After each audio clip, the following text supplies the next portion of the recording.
உச்சநீதிமன்ற உத்தரவை தொடர்ந்து தற்போது தேர்தல் பத்திர விவரங்களை தேர்தல் ஆணையம் வெளியிட்டிருக்கிறது. அண்மை செய்தியாக நாம் பார்த்து வருகிறோம். SBI வங்கி வழங்கிய தேர்தல் பத்திர விவரங்களை தேர்தல் ஆணையம் தற்போது இணையதளத்தில் வெளியிட்டிருக்கிறது.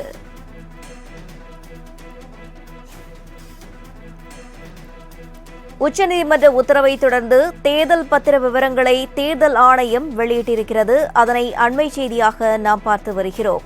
SBI வங்கி வழங்கிய தேர்தல் பத்திர விவரங்களை தேர்தல் ஆணையம் தனது இணையதளத்தில் வெளியிட்டிருக்கிறது.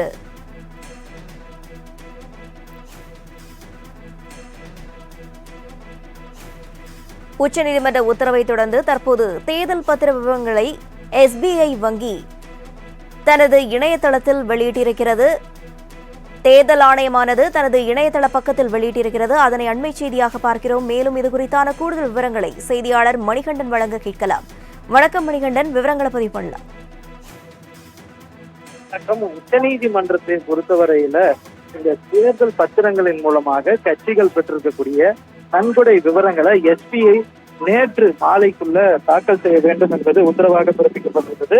அதன்படி நேற்று மாலை அந்த அறிவிப்பை ஒட்டி SBI சார்பில் அந்த உத்தரவின்படி அதற்கான நகல் தேர்தல் ஆணையத்திடம் தாக்கல் செய்யப்பட்டிருப்பதாக தெரிவிக்கப்பட்டிருந்தது.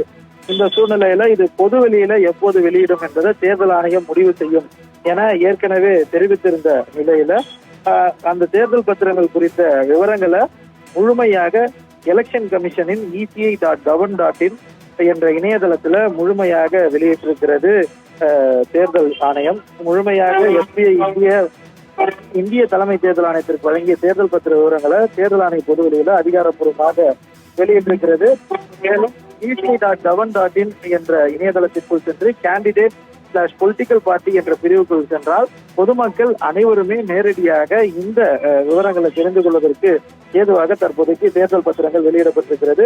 தேர்தல் பத்திர விவரங்களை பொறுத்தவரையில ஏற்கனவே கடந்த ஆண்டு விவரத்தின்படி பாரதிய ஜனதா கட்சி இந்திய அளவுல அதிகப்படியான தேர்தல் பத்திர முதலீடுகளை பெற்றிருக்கக்கூடிய கட்சியாக பார்க்கப்பட்டது. தமிழ்நாட்டை பொறுத்தவரையில அதிமுக அதிக அளவுல இதன் மூலமாக பயன்பெற்ற கட்சியாக பார்க்க முடிந்தது.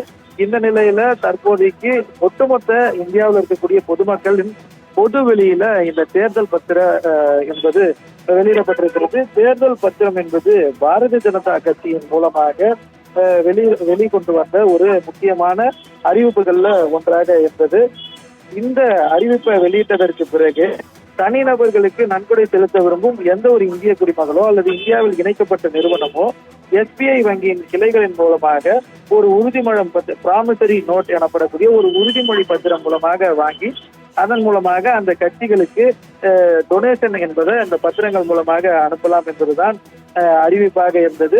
நீதிமன்றத்தின் மூலமாக இதற்கான முடிவை பெற வேண்டும் என எதிர்கட்சிகள் முயன்ற நிலையில அண்மையில தேர்தல் பத்திரங்களுக்கான வேல்யூ அதிகாரப்பூர்வமாக அதற்கான ரத்து என்பது அறிவிக்கப்பட்டிருந்தது. அதிகாரப்பூர்வமாக இனி இது செல்லாது என்பதை உச்ச நீதிமன்றம் தெரிவித்திருந்தது. அது மட்டுமல்லாமல் இதன் மூலமாக பெறப்பட்ட தகவல்களை உடனடியாக நிறைவேற்ற வேண்டும், உடனடியாக பொதுவெளியில வெளியிட வேண்டும் எனவும் தெரிவிக்கப்பட்டிருந்தது. அதன்படிதான் இப்போதைக்கு இந்த தேர்தல் பத்திரங்களின் விவரம் பொது வெளியில எலெக்ஷன் கமிஷனின் இணையதளத்துல வெளியிடப்பட்டிருக்கிறது. மேலும் ஏற்கனவே தேர்தல் நன்கொடைகளில் வெளிப்படைத்தன்மைக்கு ஆதரவாக இருக்கும் பல்வேறு இயக்கங்கள் SBI உச்சநீதிமன்ற தீர்ப்பை பின்பற்றக்கூடாது என்பதற்கு எந்த காரணமும் இல்லை. ஏனெனில் அவர்களிடம் முழுமையான தரவு உள்ளது. தேர்தலுக்கு முன்பு இந்த தரவை வழங்க SBI விரும்பவில்லை என்று தெரிகிறது என பல எதிர்கட்சிகள் குற்றச்சாட்டு இருந்தன. இப்படிப்பட்ட சூழ்நிலையில தான் SBI தரவை கொடுக்க விரும்பவில்லை, யார் தடுக்கிறார்கள் என்பதெல்லாம் கேள்வியாக இருந்தது. தேர்தல் பத்திரங்கள்ல அரசியல் கட்சிகள், குறிப்பாக ஆளும் கட்சிகள் பெரும் பங்கை பெற்றிருப்பதால தேர்தல் பத்திரங்கள் மூலம் அதிகபட்சமாக பாரதிய ஜனதா பணம் பெற்றுள்ளது என்பது உறுதி என எதிர்கட்சியின் மூலமாக விமர்சனங்கள் வைக்கப்பட்டது. ஆனால் 2017-18 மற்றும் 2022-23 இடைப்பட்ட காலத்தில் மட்டும் பாஜக சுமார் 6566 கோடி மதிப்பிலான தேர்தல் பத்திரங்களை பெற்றுள்ளது. இந்த காலகட்டத்தில் ரூபாய் 9200 கோடி மதிப்பிலான தேர்தல் பத்திரங்கள் வெளியிடப்பட்டிருக்கிறது. அதுல 6500 கோடிக்கும் மேற்பட்ட ரூபாய் மதிப்பிலான தேர்தல் பத்திரங்களை பாஜக மட்டுமே பெற்றிருப்பதும் அந்த கணக்குகளின் அடிப்படையில வெளியாகி இருந்தது. இது மட்டுமல்லாமல் தமிழகத்துல அதிகபட்சமாக தமிழகத்துல அதிகபட்சமாக அதிமுக பெற்றிருந்தது. இந்த நிலையில எஸ்பிஐ கடந்த மார்ச் 4ஆம் தேதி உச்சநீதிமன்றத்தில் மனு தாக்கல் செய்தது. தேர்தல் பத்திரம் தொடர்பான விவரங்கள் அளிக்க ஜூன் 30ஆம் தேதி வரை கால அவகாசம் கோரியிருந்த எஸ்பிஐ கடந்த பிப்ரவரி 15ஆம் தேதி அளித்த தீர்ப்புல தேர்தல் பத்திரங்களை யார் வாங்கினார்கள், யார் பணமாக்கினார்கள் என்பது பற்றிய தகவல்களை மார்ச் 6ஆம் தேதிக்குள் தெரிவிக்க வேண்டும் என உச்சநீதிமன்றம் கூறியது. அது மட்டுமல்லாமல் தனது மனுவில் தேர்தல் பத்திரங்கள் வழங்குவது மற்றும் பணமாக்குவது தொடர்பான 2 வெவ்வேறு இடங்களில் உள்ள தரவுகள் இருப்பதாக கூறியிருந்தது. இந்த தரவுகள் தனது மைய தரவுதளத்தில் இல்லை என்று எஸ்பிஐ கூறியிருந்த நிலையில அதிக நேரம் எடுத்துக்கொள்ளும் என்பதால் கால அவகாசம் கேட்டது. ஒவ்வொரு பத்திரத்திலும் ஒரு தனிப்பட்ட எண் கொடுக்கப்பட்டிருக்கிறது. அதை புற ஊதா ஒளியில் படிக்க வேண்டும் என எஸ்பிஐ தெரிவித்தது. அதன் பின்னரே பத்திரம் குறித்து தெரிய வரும் என பல்வேறு தகவல்களை தெரிவித்திருந்த நிலையில ஏப்ரல் 2019 மற்றும் பிப்ரவரி 2024க்குள் 22,217 பத்திரங்கள் விற்கப்பட்டிருப்பதாகவும் அந்த தகவல்கள் அனைத்தையுமே எடுத்து வர வேண்டும் என்றும் எஸ்பிஐ கால அவகாசம் கேட்டிருந்தது.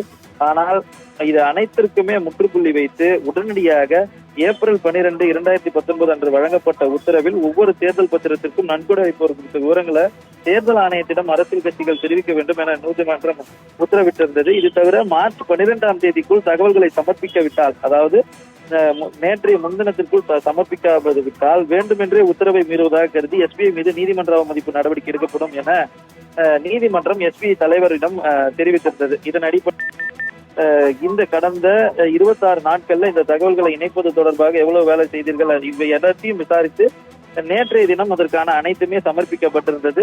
நேற்றைய முன்தினம் அந்த நிலையில இன்று இந்த உச்சநீதிமன்ற தீர்ப்பின் விளைவாக வெளிப்படைத்தன்மையை ஆதரிப்பவர்கள் மற்றும் சட்ட வல்லுநர்கள் நீதிமன்றத்தின் தீர்ப்பை வரவேற்று அதன் தாக்கம் அதிகமாக இருக்கும் என அனைவருமே அறிவார்கள் என தெரிவித்திருக்கின்றனர். அந்த அடிப்படையில தற்போது பொதுமக்கள் அனைவருமே வெளிப்படையாக பார்க்கும் விதத்துல இசிஐயின் மூலமாக வெளிப்படுத்தப்பட்டிருக்கக்கூடிய தேர்தல் அந்த பத்திரங்கள் வெளியிடப்பட்டிருக்கிறது.